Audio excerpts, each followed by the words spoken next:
अकोला जिल्ह्यातील बार्शी टाकळी तालुक्यातील बहिरखेड गावातील युवा शेतकरी किरण ठाकरे यांनी गुढीपाडव्याच्या निमित्ताने सरकारच्या कर्जमाफी धोरणाचा अनोख्या पद्धतीने निषेध नोंदवला। सातत्याने नापिकी, कर्जबाजारीपणा आणि सरकारी आश्वासनाची पूर्तता न झाल्यामुळे असहाय्य झालेल्या शेतकऱ्यांच्या वेदना मांडण्यासाठी त्यांनी कर्जमाफीची गुढी उभारली। या गुढीवर विदर्भाचे प्रमुख पीक असलेले सोयाबीन, कापूस आणि संत्र्यांच्या माळा, मुख्यमंत्र्यांच्या आश्वासनाचा फोटो, कोरा सातबारा, आत्महत्याग्रस्त शेतकऱ्यांचे फोटो तसेच खते, बियाणे आणि औषधांवरील जीएसटीच्या वाढीव दरांचे प्रतिकात्मक चित्र लावण्यात आले। या माध्यमातून किरण ठाकरे यांनी सरकारच्या कर्जमाफीच्या अपयशावर प्रश्नचिन्ह उपस्थित केले।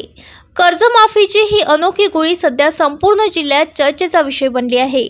सोशल मीडियावरही या कृतीचे छायाचित्रे आणि पोस्ट मोठ्या प्रमाणात व्हायरल होत आहे। अनेकांनी त्यांच्या या कृतीचे समर्थन करत सरकारवर टीका केली आहे। किरण ठाकरे यांच्या या वैयक्तिक निषेधाने शेतकऱ्यांच्या वेदनांना आवाज मिळाला आहे। प्रतिनिधी संतोष माने। सर्व शेतकरी बांधवांना नमस्कार। मराठी नवीन वर्षाच्या तुम्हा सर्व शेतकऱ्यांना हार्दिक शुभेच्छा। आज गुढीपाडवा म्हणजे या फसव्या सरकारचा आज माझ्या घरी मी ही गुढी उभारलेली आहे।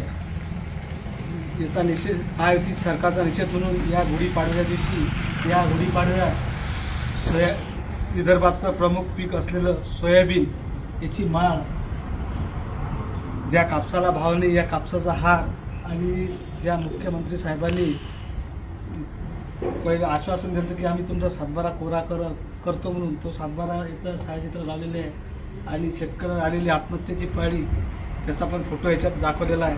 त्यानंतर शेतकऱ्या कर्जमाफीचं फडणवीस साहेबांचं आश्वासन याचं छायाचित्र पण या गुढीत उभारलेलं आहे।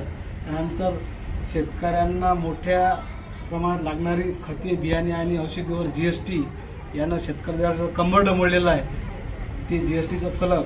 त्यानंतर सोयाबीन व कापसाला आज भाव नाही, शेतकरी आत्महत्येच्या दारात उभा आहे।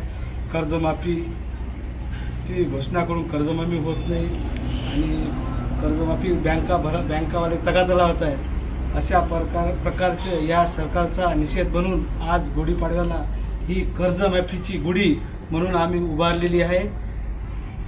जय जवान जय किसान। ताज्या बातम्या आणि घडामोडी बघण्यासाठी महाराष्ट्र मेल या चॅनलला लाईक आणि सबस्क्राईब नक्कीच करा।